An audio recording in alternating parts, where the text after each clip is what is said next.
రాలేదండి, దృష్టి రాకుండా కామెంట్. మీరు ఇందాకనండి ప్రతి చట్టాన్ని నేను గౌరవిస్తాను అని చెప్పినప్పుడు మీరు ప్రజా ప్రాతినిధ్య చట్టం ప్రకారం ఒక పార్టీలో గెలిచి ఇంకో పార్టీలోకి వెళ్ళకూడదు కదా, నైతికంగానే మీరు రిజైన్ చేయాలి కదా. ఖచ్చితంగా అండి, ఖచ్చితంగా అండి, 15 ఏళ్ళ దూరంగా ఉన్నాను మీరే చెప్పారు. దాంట్లో ఏం తేడా లేదండి. వాళ్ళ నేను వంశీ గారు, మద్దాలి గిరి గారు, కరణం వెంకటేష్ గారు, స్పీకర్ గారు వాసుమల్లి వెంకటేష్ గారు, నేను కాదనలేదండి.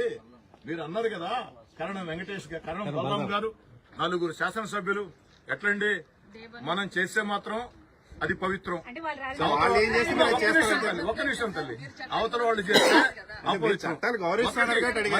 మళ్ళీ చెప్తున్నా, మేము గౌరవిస్తున్నాం. మీరు పాయింట్ సాక్షి సతీష్ పాయింట్ మిస్ అవుతున్నారు. మీరు వైఎస్ఆర్ కాంగ్రెస్ పార్టీ మమ్మల్ని సస్పెండ్ చేసిన తర్వాత, అమ్మా రెహనమ్మా, ఎన్టీవీ రెహనమ్మా, వైఎస్ఆర్ కాంగ్రెస్ పార్టీ మమ్మల్ని సస్పెండ్ చేసి వాళ్ళ రైట్ సార్, మీ నైతిక బాధ్యత. వైఎస్ఆర్ కాంగ్రెస్ పార్టీ మమ్మల్ని సస్పెండ్ చేసిన తర్వాత మీరు మమ్మల్ని ప్రశ్నించే, మీరంటే మీరుగా సతీష్ గారు, సాక్షి సతీష్ గారు, మీరు వైఎస్ఆర్ కాంగ్రెస్ పార్టీ మీకు అడిగి అర్హత లేదు అని చెప్తారు. అంటే 20 కాదు సార్, 20 క్వశ్చన్లు అయిపోయినాయి. అక్కడ 3 ఇచ్చి, ఎందుకంటే బ్యాలెన్స్ చేద్దాం. నెల రోజు సమయం కావాలని అడిగామమ్మా. ఇప్పుడు కూడా ఏమ్మా మా మీద కొన్ని ఆరోపణలు చేశారమ్మా, కొన్ని ఆధారాలు ఇచ్చారమ్మా. ఆ సీడీలు ఓపెన్ కావటం లేదయ్యా, మెటీరియల్ ఏం లేదయ్యా.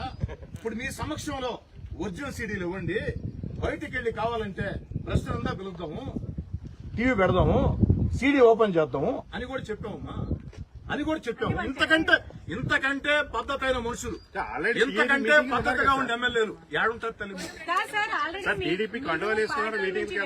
పార్టీకి వ్యతిరేకంగా మాట్లాడుతున్నారా లేదా? మళ్ళీ మిమ్మల్ని అడుగుతున్నానమ్మా, వైఎస్ఆర్ కాంగ్రెస్ పార్టీ మమ్మల్ని సస్పెండ్ చేసిన తర్వాత రాజకీయంగా మా ప్రసంగాలకి, మా అడుగులకి ఎవరికి ఏలు చూపించే హక్కు లేదు. వైఎస్ఆర్ కాంగ్రెస్ పార్టీ సస్పెండ్ చేసిన తర్వాత మేము స్వేచ్ఛా జీవులమే. ఒక ఆంధ్రప్రదేశ్ రాజ్యాంగం కాదమ్మా ఇది, భారతదేశ రాజ్యాంగం.